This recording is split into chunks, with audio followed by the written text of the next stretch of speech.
Greetings, Saul and Patrick here. We're at his place. And so Patrick, you're not going to come today. We scheduled this for March 13th at noon, and you shared with me that you got a job with a contractor and that you're not ready to go. So No. talk about that. No, I'm not. For personal reasons. Any person who has any integrity, when they make commitments, they honor those. And it's those commitments, jobs that I've contracted for personally with people that stand in the way of me moving, because a lot of my time is devoted to preparing for those projects. But can't you, just as a back and forth, can't you stay in a shelter and work? Because Catholic Charities is one of the best, and they allow people to work. So couldn't you stay in the shelter and still fulfill your obligations? It is, but at the same time, Catholic Charities has a limitation, at least St. Joseph's did, that my tools took up too much space. Okay. And these are tools that I worked for You need to work with. while I was homeless. Okay. And I invested in myself, you know, Okay. after paying my tithes. And as a Christian, honestly, I've gone from being in an abandoned motel that was a lot worse than this, and other situations. And so this is a dramatic improvement. And as a Christian, for the less fortunate individual who doesn't have a plan and doesn't work towards those goals daily, hours upon hours, more than an 8-hour job, to provide for themselves. And I'll give you an example. I went to the Salvation Army to get clothes because I couldn't afford to wash my clothes and didn't have an ID at that time, and was turned down even though they're looking at a photostatic copy of my ID. Mm-hmm. And when You still have the ID that we got for you? I do have that ID. And when I quoted all the information on the driver's license that was important, driver's license number and everything else to validate that it was me, their response was, well, we still can't do it, it's against policy. And so I asked the lady, I said, well, ma'am, when was the last time I was here to ask for your help? And her response was 5 years. She remembered you from 5 years earlier? That's what my file says Okay. at the Salvation Army, that Okay. I haven't asked for clothes in 5 years because I don't ask for help. Because it's been... Why not? Because it's been... Why can't you let me help you? Well, I do allow you to I mean, help me. look, I said at the outset, and I'll just echo what we talked about earlier, that the goal of this ministry is to reduce suffering, not to eliminate it. Right. So you're going to keep the key, and we're going to resume, and it's going to be $18 a day instead of $20, because I told you about the, it's 6 plus 6 plus 6, which is Right. representative of, you know, The devil that's keeping me. And just a reminder to you every day that little devil is on your shoulder telling you got this, Patrick. Just keep doing what you're doing. You got this. And the reality is, man, if you accept help. And that's a valid point, because pride stands in our way from receiving help. It does.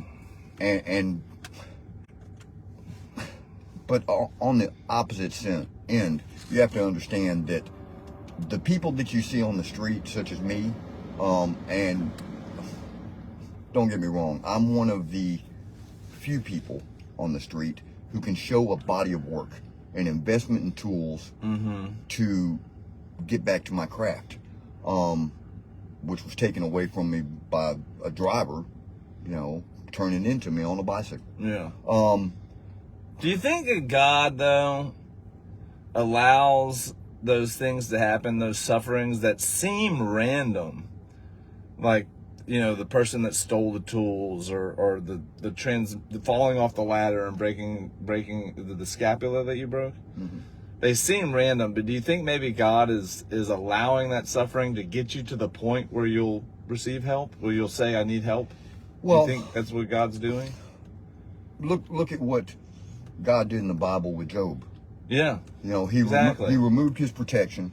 and allowed Satan You're so smart, Patrick. to You know the deal. to, do what he wanted to Yeah. do just to see if Job would turn away from God. Right. But here's reality. Even though I'm treated because I'm on a bicycle, and even though I have 2 bags, one that says DeWalt and Rigid with tools falling out of them, by the normal, upstanding people in life, I am treated like the biblical pariah or leper. All right. Not by me. Not by you. Okay, so let me shift gears for a second. But what's important in that is do you allow it to interfere with your spirituality, or do you allow it to humble you and accept people for how they are with true Christian love? And let's talk about your generosity, because I know we talked earlier about not revealing this, but I think it would be wise for us to reveal this. So the $20 a day that you've been getting, you've been showering blessings on other people who are in need with that money. You've been like helping them out with cigarettes or whatever. So that's kind of been, so from that $20. Well, no, let me clarify. I don't buy people cigarettes. If they're hungry, I'll buy them something to eat. Okay. If they need some shoes, I'll help them with shoes. Okay, so this is important. I think it's kind of cool. The $20 a day is kind of trickling down to reduce suffering among other people. It does, and biblically, Christ said the second greatest commandment is to love your fellow man. Yeah. So how can I see my fellow man who's homeless, hungry, without shoes, socks, or whatever? How can I take something that God graces me with through all of you, right, and not pass it down? Amen. That would be Amen. That would be I agree against with the that. Bible. I agree with that. But I do want to just make sure, though, that because of the sacrifice that everyone on here, there's one person in particular that sacrificed a good amount of money. She basically provided for a third of all the money that was provided to you. And I won't reveal her name, but you know who you are. Just keep in mind that they are doing this for you, but I'm not going to say, I mean, it's freedom to choose. You go where God leads you. So if God is leading you to help someone with food, I would never tell you not to do that, Listen, I want to shift gears to one last thing, because one of the videos that we did earlier when we remember that day we went to get your state ID, and we stopped and we did a video on cryptocurrency? Yes. And that video got deleted. Okay. So will you talk to me about how important physical currency is to you? Like, if we lived in a world without physical currency, how detrimental would that be to you? Well, you're eliminating the people who are not financially able to have a bank account, to have credit cards. You're eliminating them from society completely. But here's the thing. What if the government, because I've argued that against a crypto person, and he says that what if the government provided you with a phone? But even if the government provided you with a phone, power might end up being an issue one day, right? Like you might not have power for it to power it up to use the cryptocurrency, right? And at the same time, what is the government going to do? They're going to establish rules and dictate what I can and can't do on my phone. Right. What you can and can't spend the money on. Right. Right. And there's no freedom there. There's no liberty there. No. So cryptocurrency is it's an enslavement tool. Form of slavery. Right. Yeah. Cryptocurrency represents a clear and present danger to the national security of our citizens of these United States. That's my take on it. We've had enough. Enough is enough. Enough is enough. Yes. Thank you for visiting with us, Patrick. Appreciate it, man. And ma'am, thank you for your blessing. And it has been just that. And I want you to know that every dime of your investment in me has been used in a way that you yourself or anyone in life would say you did the right thing. I've invested. I believe that. I've invested in tools that I needed. I believe that. I believe you're a good guy, Patrick. I just don't think. I do believe there's a very salient issue here of not accepting help due to pride, and that's the devil on your shoulder. At the same time, Because we could solve all those problems that you've said already. Like at the same we time, can get you into a place, and I could talk to Catholic Charities about making room for your tools. You know what I mean? Like I could tell them the tool issue. Let me work on that and get back to you. How about that? Right. Well, when things are, and not just you, but I don't have all my tools organized and packed and everything like that, because I spend so much time surviving and organizing my next job, etc., etc. And now that I've caught on to this contractor, now there's going to be a conflict in schedules because now I've got people who I've given my word to, and a man with integrity is always going to honor his word, irregardless of what happens in life. And yeah, I have to.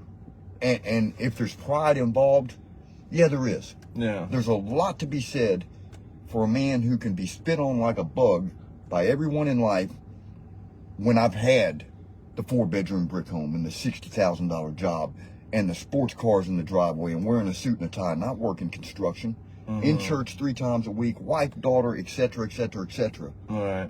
Bank account, I've had everything that all of you have. What do you think got you here, though, from there to here?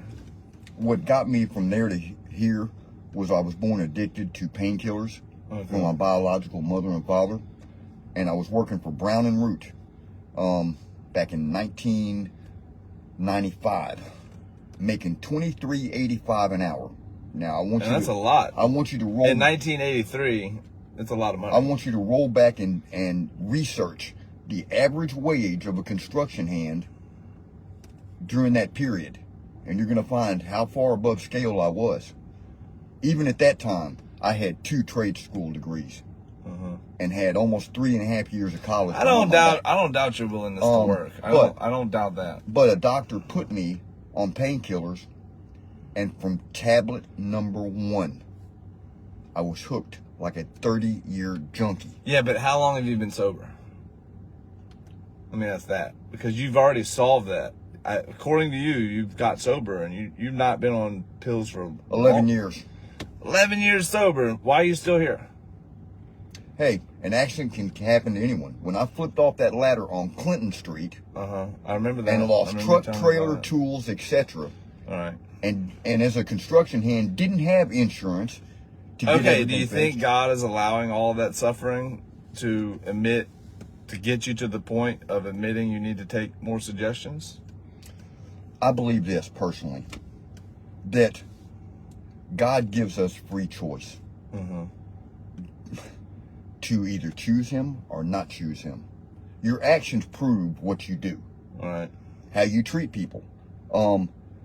So is God causing the suffering? No. Does God allow it to happen? Yeah, he does. Because he could stop it at any time. Right.